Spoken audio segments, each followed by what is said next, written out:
Vamos começar, gente?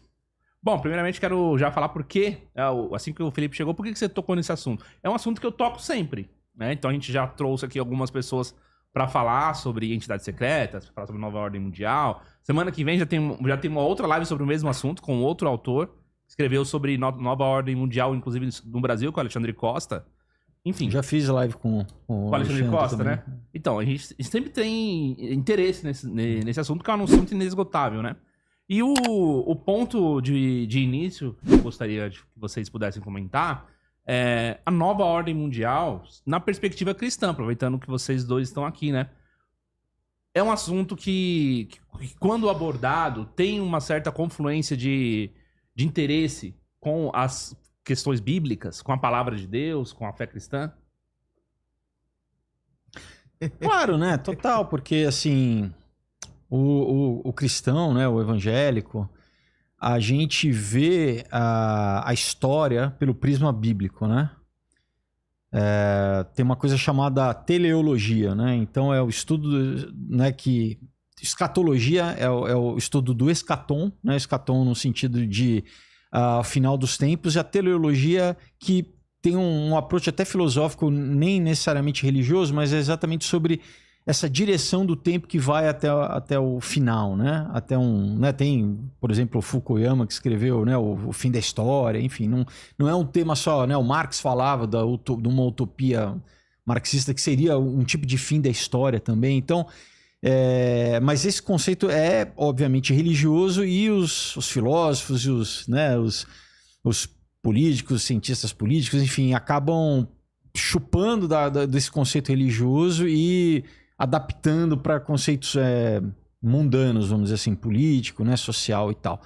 Então, assim, a nossa vantagem, né, para quem crê na Bíblia, é que a gente já sabe da história. Você sabe o final da história. Então, você consegue ver as coisas acontecendo, né, profecias sendo cumpridas, e isso ratifica, quer dizer, né, você não precisa ver para crer, mas assim, isso vai ratificando, né, a veracidade da Bíblia. E o mais importante, ao meu ver, porque isso Jesus falou, né, em Mateus 24, que é uma das... Né, ele fala sobre o final dos tempos em 3 evangelhos, né? Então ele fala em Lucas 13, Marcos 21 e Mateus 24, né?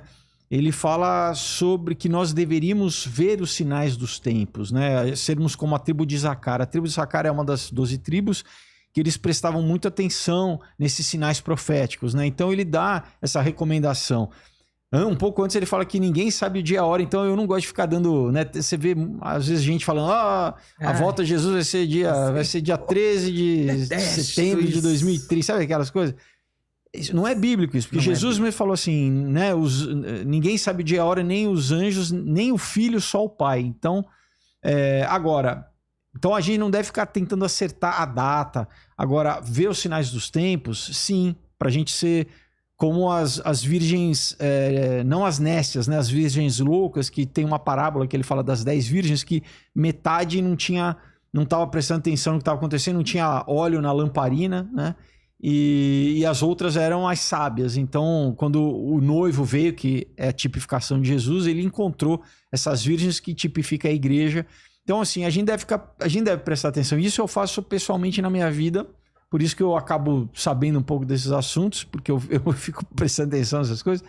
E eu acho importante, assim, como pessoa pública e como cristão, compartilhar esse conhecimento com quem talvez não tenha esse interesse, ou talvez tenha uma visão, às vezes, um pouco... Tem gente que, inclusive, nunca leu o livro de cristão de, sei lá, cresceu na igreja ou se converteu, que era católico. Eu tenho uma amiga que ela é uma incrível, líder de célula, acho que 20 anos de conversão, e nunca tinha lido, com medo. Ficava, não, eu tenho medo porque fala do diabo, né? O livro de Apocalipse, né? Revelação, ele é muito simbólico, né? Então, muita gente... Isso é um pouco do catolicismo, fica com medo. Não. E é estranho porque é o único livro da Bíblia que tem uma promessa para quem lê. No próprio livro fala que para quem lê tem uma bênção, assim, para quem lê o livro de revelação, né? Que é a revelação do Evangelho de Jesus Cristo, porque é Jesus Cristo ressurreto, falando para o apóstolo João na ilha de Patmos, né? sobre o final dos tempos. Então é muito importante, e além do que 1/3 da Bíblia é profecia, né? Você tem desde o Velho Testamento ao Novo Testamento, né? Paulo fala muito sobre profecia, Jesus mesmo nos evangelhos falou, enfim. Então desde esse preâmbulo aqui só para falar aqui o quê?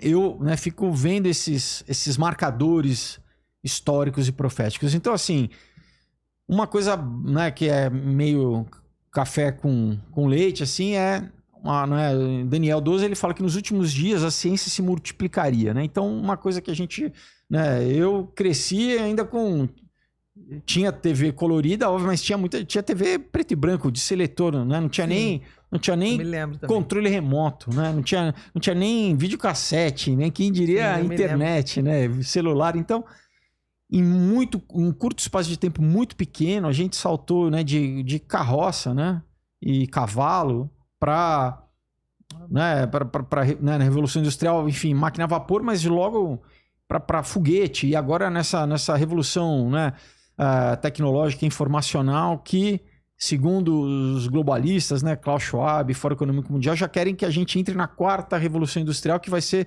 uma revolução, inclusive, biológica. Vai ser fundir, né, como em Daniel 2 fala aqui, né, que o ferro com o barro, né, e que eles não se mesclarão, mas que eles vão tentar criar esse hibridismo, né, entre o homem e a máquina. Isso não é teoria da conspiração. Os grandes, né, oligarcas do Vale do Silício propõem isso, né, desde Elon Musk e Peter Thiel. Isso que eu quero falar bastante aqui também, essa coisa da como a gente está, vamos dizer, consumindo essa tecnologia, né? Seja de algoritmos, seja pessoas usando o chat GPT e outros algoritmos de uma forma sem nenhuma reflexão. Será que isso é positivo? Da onde que vem isso? Entendeu? A gente começa a incorporar na nossa vida, no nosso dia a dia, esses avanços tecnológicos que parecem ser positivos, mas que muitas vezes são negativos, assim, né? O próprio Eric Schmidt, que é CEO do Google, tem um livro dele chamado,